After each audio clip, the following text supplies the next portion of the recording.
Hi, welcome to the Pursuit of Truth. So in the last Pursuit of Truth, it started off with the Sky News about Glastonbury and the BBC broadcasting Bob Vylan's chant of death. And I forgot to talk about it. And I have also seen other people on Facebook coming in defence of it.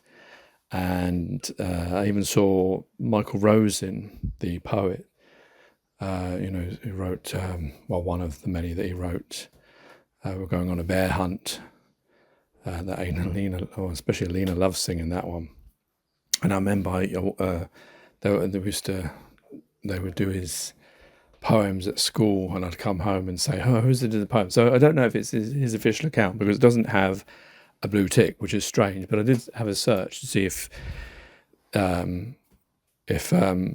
there was a blue ticked Michael Rosen account. So I don't think it's him, but it could well be. I don't know. But it was quite interesting how he was talking about the use of language, and obviously being a poet and a writer, it was quite interesting that the use of the word death too, when it's not a person, when it's an entity as such, is referring not to specific death of individuals, but the death of that entity. Like death to war, something like that. So it's not about, individuals, it's about the thing. So he was trying to suggest that maybe, and I don't, but, that Bob Vylan was trying to say death to this military organisation, in the sense of not the individuals that form it, but the actual organisation, because maybe it's against war. And I mean, personally, I think it's an unnecessary statement that's now caused a distraction, because now they're all coming to it and saying like, wow, look at this distraction, the BBC and all those talking about it should be focusing on the deaths that are occurring in Gaza as opposed to this. But then again, if you hadn't have said something so provocative, so unnecessary, if you'd been more specific with your use of language, then it wouldn't have been like this. I don't believe that, unless he just thought of it offhand, that he wouldn't understand the ramifications of saying something like that. So it's a bit sort of, to me now saying, wow, you should be focusing on this. Well, then if you had maybe just talked about that rather than using hyperbole and, like journalistic skills of trying, like headline grabbing, because I think someone showed, there was a newspaper cutting of that someone had once said death to Labour or something like that, and they weren't brought up with terrorism charges or any criminal action, because I guess there was understanding that it wasn't actually referring to all the individuals of Labour, but it was referring to the party as per se, and therefore wasn't inflammatory. But yeah, it's being investigated by the police. I mean, I just think it's unnecessary, and it's not. It would have been much better, but then maybe this was to, some people have said, to grab publicity, because now everyone knows his name. But maybe it would have been better, like I think, was it Kneecap, the ones that the BBC wasn't going to broadcast, to just talk about the subject. I think that's what they did. And there was another one that I think talked about it. Just talk about, what's going on. Try to leave out the accusations and just talk about humans. That's the easiest way. That's why I like to take off the tags, even though we do have examples from Sky News, but I like to take off the tags and look at it as one set of humans and another set of humans, and this is a human problem, and it's happening to this set of humans and that set of humans, and this isn't anything new, but we should be looking at it from that point of view. So yeah, that's my view on it. I just think that, and then some people come into its defense, but I guess it depends how they're seeing it. If they're seeing it as like it's death to this military organisation, and they're not meaning individuals. But the problem is of course it could be taken out of that. It could be read as that way as well. So that's why. It seems it just seems wholly unnecessary to sort of, and people sort of saying, well, he said it and, that's it. I don't know. It just seems like it's caused a distraction rather than concentrating on the actual matter in hand, which maybe would have been, best to have looked at, like saying, stop the unnecessary killing of children. Oh God, I sound like Father Ted now. Well, down with this. But yeah, just, I don't know. But yeah, that story referenced it, so I thought I should mention it. I think the other thing with the chant, and this is what I see a lot of making mistakes with this, is because, and this is why the police are investigating it as a possible incitement to violence, is because obviously it uses the word death, and it is to a group, even if it is a group, in the sense of the organisation as opposed to the individuals, but it is a group of individuals. And therefore, yeah, the police could see it that way. I don't know what's going to happen, but the thing is that you're complaining about death of innocent civilians, and I assume specifically children. That's meant that I don't know if he actually goes on to actually clarify, but I assume he's not liking the idea of people dying, and then you are using the same thing. So you're calling for death to something, and they're calling for death to something, or causing death. And I know they're not equatable in that sense, but what I mean is using the same argument. It's like I don't understand why that's not seen, and that's why I see it as like unnecessary and wrong, because you're going against the same thing. You're using the same thing that you're going against, if you know what I'm trying to say, very badly.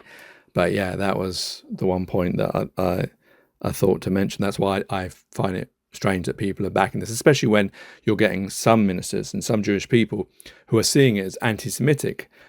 It's possible it could be. We don't know the individual, whether, some people can hide behind, that they can say a thing, and they may, because they can't say certain things, they will say, something they can get away with, and they may be, I don't know whether it is anti-Semitic or not, but I know there are Jewish people who may be fearing this kind of cultivation of anti-Semitism, which we know does exist in most countries. It's not gone away. It's not something that's just restricted to the Nazis. It's something that Jewish people are living with. And even those Jewish people that don't believe in, what's going on in Gaza or the way it's going on in Gaza, and yet, like we see with lots of different peoples, i.e. human beings, but we see with lots of different groups where something happens and everyone's tarred with the same brush. Not everyone is, in the government of Israel, not everyone is going to support, even the people in Israel don't all support Benjamin Netanyahu and his group of people. So it is worrying when, obviously I could imagine if you're Jewish and you're hearing people stand up for this chant of death to your military force, that you may equate it with an anti-Semitic, or it may come within the same, because there's so much of it. And of course, it doesn't take. You see, that's the thing. He may have stood up there to say this thing, to make this big claim, to make it noticed, which he obviously has got a lot of attention. It's brought into the limelight. But we all knew about Gaza in the first place. It's been on the TV all the time. I mean, it's not going to make the politicians do anything different. It's not going to get 1 million people on the streets. I mean, even if they were like with Iraq and Afghanistan, there was 1 million people on the streets, and Tony Blair didn't listen. So, it is a bit sort of like what's they call it, virtual. It was a virtual flag waving in its essence, but he may have come in for the right point of view. But yeah, so the problem is that he may have done it, but there'd be people who are anti-Semitic, 100%. Those people that don't, that don't like Jewish people, or don't like any other people other than themselves, or whatever group they come into, that will hear this chant, and that will embolden them, and they will do things, like we've seen with the ambassadors. That were the couple that got killed. It only takes, and because it's so incendiary, I can't even say the word, it is quite explosive what he's saying, that it could just give those people the the nod to sort of think that, wow, I'm emboldened now and I'm going to go do something. And then you may have stood there and done it to try and highlight something. And at the end, you may cause something that is, death to some actual people that had nothing to do with it. Like we saw with the ambassadors a few months ago. So that's why I think you have to be very careful with what you say and very careful with what you back, especially when, it hasn't come out of your heart. So you don't know the intentions of that, really. You're assuming maybe. But yeah, I just thought it was, well, it didn't really help the cause. That's all I could say. It'll just help people. Yeah, it doesn't help. Yeah, anyway, that was what I just wanted to add on that. And the other thing that I'm going to put in the clip on the end is about Alligator Alcatraz, is it? Or crocodile Alcatraz, which is Donald Trump. And just to see these scenes of balaclavaed cops, because they've got police on them. I don't know if they're private or whether they're actual real FBI or cops, with balaclavas over their face, manhandling, to use the vernacular, people. There was one with them on the floor, which obviously was reminiscent of George Floyd. These illegal immigrants they're capturing, and there was a woman that's pushed against a pole, and they're trying to get her into this vehicle. And the other one's saying this is kidnapping, and it looks like kidnapping. It looks like a gang. It looks like you're looking, not at America, that's considered, the richest, wealthiest, the land of the free and all that kind of stuff. And, the wearers of the white hat in film vernacular. And yeah, you're seeing these scenes that look like something out of the Stasi or something, going back to other times of, brutal regimes where there's no law and order, and they just take you and put you in the back of the van and you don't know where you are. And just hearing them talking about this, it just had that echoings of that. And it just seems so worrying that these are human beings being treated in this way. Because of what? And this is why I say that the system that we live in doesn't work, because all human beings, it's just because one set of human beings has taken this bit of land. And the irony, of course, the great irony of America especially, is the fact that most of those people, and especially Donald Trump, because we know he has Scottish heritage, but we know most of Americans came from Europe. When America was colonized, and the original citizens, the original human beings that lived there, were murdered, and their land was taken from them. And now that those people who took the land from the previous people are telling other people coming in that may actually be, the people that lived there originally or had more claim to it, maybe neighbours of that piece of land, are now being told, you're illegal immigrants. I mean, it's just like people in the future will look back at this time, and if God exists and he comes back, or we all, if at the time of judgment we stand in front of him and he replays all this, I mean, it is going to look so bad, because the way we treat each other, the hypocrisy, the double standards, and yet there's people waving flags, celebrating this kind of thing. But these are just human beings like me or you, just want a better life. Oh my God, what's so wrong with that? If the world was set out in a time where it was all, where everything was fair, because it wasn't created, the system that we live in isn't fair. Because look at the monetary system. Is that fair? Who set that up? How come different currencies have different values? How come, some countries you can pay less for the same thing and others? All this kind of inequality that goes on. We have one existence, one chance, one life. I mean, it's just, I know I bang on about this all the time, but just another example of that. 800 bloody examples of it. So, I'm going to play this now. Take care, take it easy, God bless, and peace. The punk band Bob Vylan have said that they are being targeted for speaking up after their comments during a Glastonbury show were branded anti-Semitic, and that they now face a police investigation. The rap duo led an anti-Israeli military chant during their Glastonbury set at the weekend. The BBC is being criticised for continuing to show the live stream of the performance on Saturday. In a statement, the band said, "Today, a good many people would have you believe a punk band is the #1 threat to world peace. Last week, it was a Palestine pressure group. The week before that, it was another band. We're not for the death of Jews, Arabs or any other race or group of people. We're for the dismantling of a violent military machine, a machine whose own soldiers were told to use unnecessary lethal force against innocent civilians waiting for aid, a machine that has destroyed much of Gaza. We, like those in the spotlight before us, are not the story. We are a distraction from the story. And whatever sanctions we receive will be a distraction. The government doesn't want us to ask why they remain silent in the face of this atrocity, to ask why they aren't doing more to stop the killing, to feed the starving. The more time they talk about Bob Vylan, the less time they spend answering for their criminal inaction. We are being targeted for speaking up. We are not the first. We will not be the last. And if you care for the sanctity of human life and freedom of speech, we urge you to speak up too. States. And Donald Trump has been showing off his latest idea for controlling migrants. It's all got to do with barbed wire crocodiles, or maybe alligators and pythons.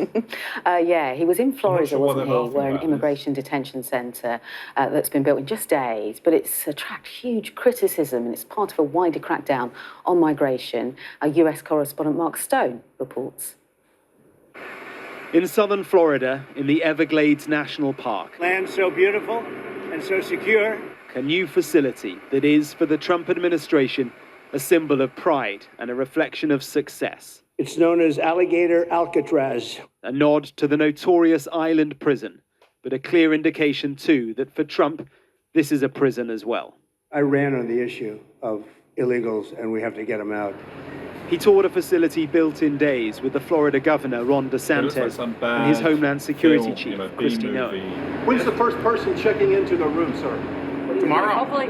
Hopefully tomorrow, within the next 24 hours. They have the doctors, they have all the professionals. That was the only reassurance to anyone wondering that this is, in their mind, a humane facility. The cameras were given a brief tour of the place. The beds are inside cages for people rounded up across the country, people suspected of being here illegally. The simple logistics of the place are impressive. It is essentially a holding centre with an airport attached to fly the detainees, as they're called, out of the country. The problem for critics of all this is the process. No les abra!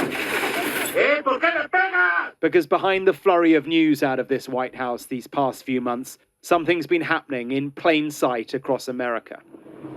This is Ladera Heights, Los Angeles. Don't answer any questions. You don't have to say anything. No. 26-year-old Selena Ramirez holding a tree. What you're doing is kidnapping. To prevent herself from being taken by masked men. They were later confirmed to be working for ICE. Are you kidding me? The US Immigration and Customs Enforcement Agency. Who are you? The married mother of a 4-year-old came to America illegally 2 years ago in search of a better life. She was taken away. Seriously, 8 of you? Lawyers have been trying to track her location ever since, but have not been able to find out where she was taken. Yo, look at this! Look at this! The examples are numerous. This is La Puente, California. A man, identity unknown, removed from his car, pulled to the ground and detained. Eyewitnesses said he did not resist the agents. 7 a.m. outside Savannah, Georgia. ICE agents and local police pull over a van they suspect is carrying undocumented people. They are detained, among them a young mother, released eventually when her visa was confirmed. She is now home with her 2 children, but her husband, he was detained and has not been seen since. In the end, there were no actual alligators on the president's photo op. We have a lot of bodyguards and a lot of cops that are in the form of alligators. You don't have to pay them so much. But I wouldn't want to run through the Everglades for long. Part of all this is about messaging, encouraging those here illegally to self-deport or end up here. And the Homeland Security Secretary insisted that once here, in the cages, the law will be followed. This is unique because we can hold individuals here. They can have their hearings, get due process, and then immediately be flown back home to their home countries. And their home countries are welcoming them. Alligator, Alcatraz, we say no! The president and his team are leaning into all this because in this polarized place, beyond the protesters, there are many who see this as the hardline but appropriate response to an immigration system that's been broken for decades. Mark Stone, Sky News in Washington. Tessa Petit, who is chief executive of the Florida Immigrant Coalition, a movement that advocates for migrant rights. And goodness me, what a job you have at the moment. So Alligator, Alcatraz, a literal hostile environment. What are your thoughts on this? What do you think of it? It's just a continuation of the cruelty that we're seeing against immigrants. We are very well aware that we've not been doing a good job at holding immigrants in detention. We've seen a rising number of deaths in ICE detention, and putting 3,000 beds in the middle of the Everglades, an area that has been devastated by hurricanes in the past, especially when we're headed towards hurricane season. Temporary infrastructures quickly built in the span of a week. If in long-standing infrastructures they've not been able to provide access to healthcare, we know we're expecting the worst. They have not been providing food to detainees. They have not been providing proper sanitary environments. This may look brand new, but once it's filled, and most likely they will also overload it the same way that they have overloaded other facilities, it's just going to be another inhumane, dehumanizing detention camp. And we call them camps because that's what it's going to be for our immigrants. So help us understand how people are being apprehended by ICE agents. How are they found? Are they targeted? Is it random? Is it as simple as, weirdly, in the melting pot of America, looking foreign? So there are certain areas that are targeted, right? So I'm in Florida, and we're very well aware that in certain areas on highways close to rural areas, they have Florida Highway Patrol that is looking for those contractor trucks, right? Because they know that likely there will be undocumented immigrants. They also do visits in immigrant-owned businesses or restaurants or places where they know that it's mostly our immigrant folks who are working there. You've seen the raids at Home Depot because they know that the Home Depot workers are likely to be undocumented immigrants. They do raids at construction sites because they know that that's where undocumented immigrants are. We are also seeing raids in churches. We are seeing them turn up in healthcare facilities.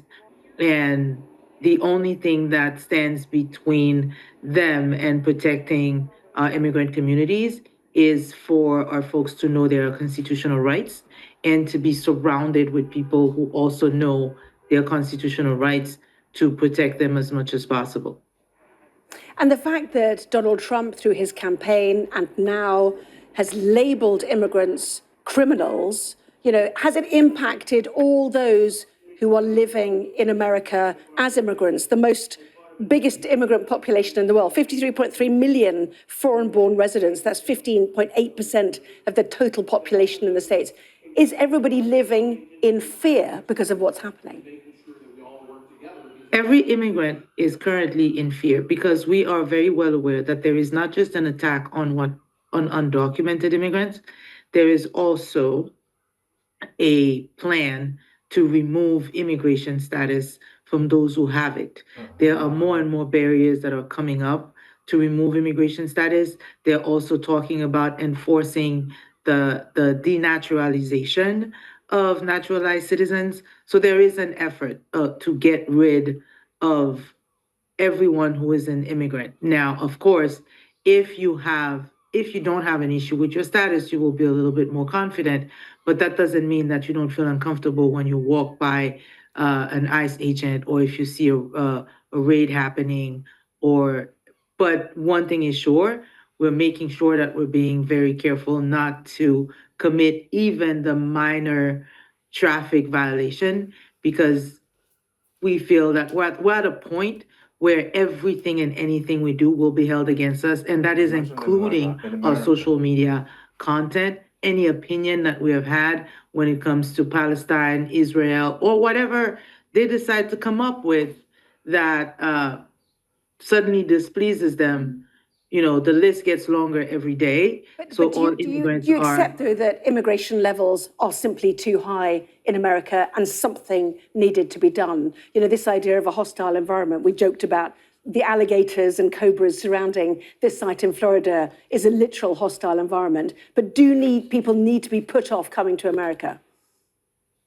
Only in the system. Currently, I would tell to anyone, there are still, I believe, there are still pathways to come to America. We do know also that America is being very intentional about what kind of immigrants they want to have now. But there are still pathways to coming to America. If America is your destination, it's about regaining control of your immigration policy. What regaining control? There are policies that are established. Those policies have been enforced. There are systems that have been enforced. The CBP-1 existed. People were being interviewed. Yes, there was an increase of people requesting access to the United States. And we've seen that migration throughout the world. It's not just the United States. People are migrating because there are issues around the world. There were systems for asylum. Yes, there was a time where they had concerns at the border, but they had established systems to better control their border. And all they needed to do was work on those systems. But so many of these people that you're seeing them being called illegal are people who were granted access through CBP-1, were people who were waiting for their immigration check-in or waiting for their court appointment, are people who were in the system delayed because the system also does not work properly. But it is a system that existed. So this rhetoric that there was so many issues, yes, there were issues with the border, but what you're saying, what you're hearing is not the reality. Tessa Petit, thank you so much for your time. Thank you for giving us that picture, both in Florida and more broadly. Well, let's bring in our US correspondent, Mark Stone, now. So, Mark, alligators as free security guards, according to Mr. Trump, a compound thrown together by the state of Florida in a matter of days. Is this classic gesture politics or signs of a president who really means business? I think it's both, to be honest, Anna. The first point to make, just picking up from what your guest just said there, notwithstanding what she said, I think you'd be hard-pressed to find many people in America that wouldn't agree that over the past, I was going to say 5 years, but probably over the past decade, maybe longer, America's immigration policies have been broken. Democrats and Republicans all agree on that. And through the Biden administration, it was chaos. The southern border from Mexico into the United States was objectively very, very chaotic. Now, what we are seeing now is the very hard line, dare I say, Trumpian response to that legacy of problems. The second point to make, and I think it was viscerally clear in the videos that we put together in the report you ran just now, is that what Trump's administration is doing is very hard line and is not following due process. The people that are being rounded up, and some of them, some of it is being caught on camera, a lot of it clearly is not. In many cases, these are people who have done nothing wrong except for having come here illegally. And the Trump administration obviously points to that and says that alone is a crime and that alone justifies the treatment that they're now getting. But in many of the cases, they are actually here perfectly legally. You saw one woman in my report there who has a visa, but it took a long time for them to establish that. And in the process, she was dealt with in an extremely hardline way. So yes, to your point a few moments ago, it is about looking foreign. And these ICE agents, who very often are not identifiable as ICE agents, sometimes they wear Border Patrol vests, but not always, and they don't provide any papers or any warrants to arrest these people. They are just looking for people who look like they're not white and who are therefore detaining them. And what will now happen to these people, and this is what's crucial, is that they will be sent to Alligator, Alcatraz, where they will then, according to Kristi Noem, the Homeland Security chief, they will then face due process in this camp. And then if they are found to be illegal, they will then be put on that airstrip and they will be sent back to their home country. But they'll only face due process once they're inside these cages and beds within cages in this place down in Florida. So many questions about the humanity here. But what the Trump administration says, and we've heard them saying it so many times, in response to that issue of due process, they say, well, hang on a minute, we've got 1 million or more illegal migrants here. Are we supposed to put them all through a court process? And the critics will say, well, yes, you are supposed to put them all through a court process because that is the law of the land. That is what being American is all about. And Mark, the Homeland Security Secretary who travelled with the president said in a round table in Florida today that a cannibal migrant deported from the US had tried to eat himself on the plane, describing the centre as a place for deranged individuals who don't belong in America, but also suggesting this idea of self-deportation. If they don't leave, they never get the chance to come back. So are they hoping that people who have arrived illegally will do the job for them? Well, 2 points there. First of all, on your second point, yes, they are hoping that all the optics around this alligator Alcatraz, and incidentally, in the photo ops today, that we didn't actually see any alligators at all. But the idea behind it is to messaging to people is self-deport, and the Trump administration will buy people flights so that if they are here illegally, they can self-deport. Those that don't self-deport or might have deep roots here, because remember, a lot of these people here have been here decades. Illegally, yes, but in a system which, as I said, is broken, and now find themselves being forced to go back to a home they may not have any familiarity with. So if they choose not to self-deport, go to ground and they are caught, then they will end up in facilities like this. But Kristi Noem, she kind of contradicted herself as well, because she said only the real crazies are going to go to Alligator Alcatraz. And yet Donald Trump, the president, said that the real crazies, the murderers and all the rest of it, they won't go here. They will go straight into a jail. So it's not clear who exactly is going to end up here. And I think from the confusion that we've seen across the country, it is very likely that many of the people who end up here will be people who have committed no crime except for the crime of having come here illegally, taking advantage of a system that has been broken over decades. Mark Stone, it has been a fascinating day. Thank you very much indeed.